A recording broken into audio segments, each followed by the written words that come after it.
di podcast mini kami dengan saya Indah Permatasari Selalai dengan teman saya Rata Monika Serena.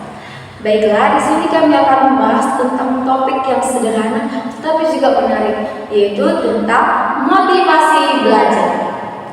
Jujur saja sih, kadang kita bingung. Kenapa ada siswa yang semangat sekali belajar, tetapi ada juga yang buka buku saja tidak mau. Nah, itu mau kita kupas tuntas hari ini. Yuk kita kupas.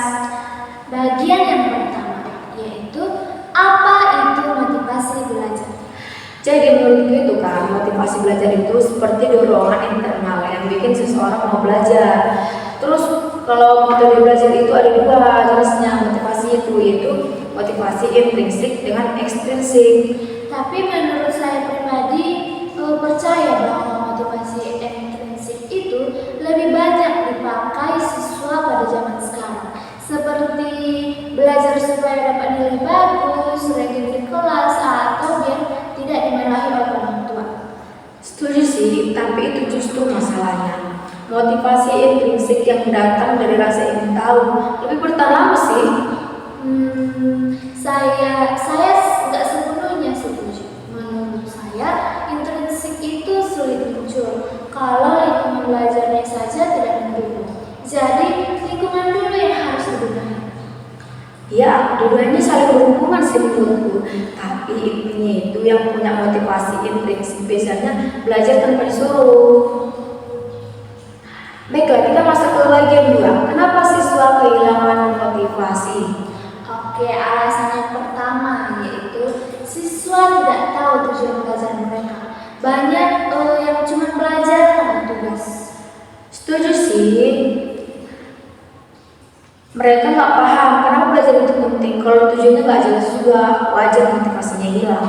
Tapi menurut saya penyebab paling besarnya itu adalah pelajaran terasa sulit atau tidak relevan dengan kehidupan mereka. Tapi ada lagi yang lebih berat, seperti tekanan emosional, dibanding-bandingkan, dimarahi, dituntut terus-menerus, harus benar gitu. Itu bikin siswa nggak percaya diri sih. Iya sih, apalagi kalau lingkungannya itu monoton. Kelas yang membosankan bisa membuat siswa itu motivasi. Nah, jangan lupa juga faktor pribadi kayak kurang tidur, masalah keluarga, ataupun masalah pergaulan juga sangat berpengaruh ya.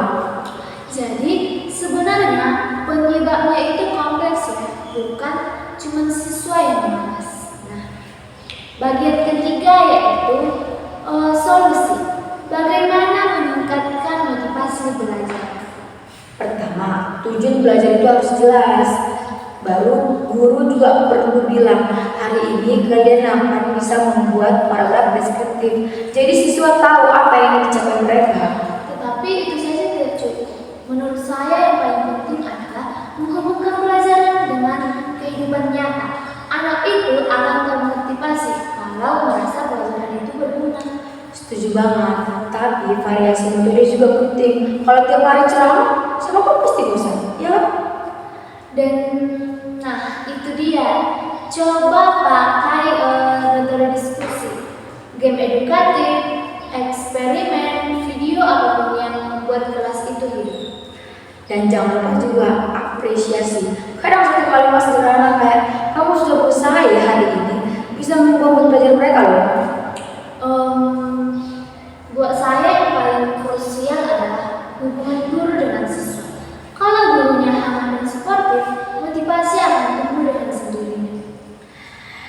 Jadi intinya itu membangun motivasi itu bukan cuma tugas siswa, tapi juga guru, sekolah, bahkan keluarga. Oke, itu dia diskusi kami tentang motivasi belajar.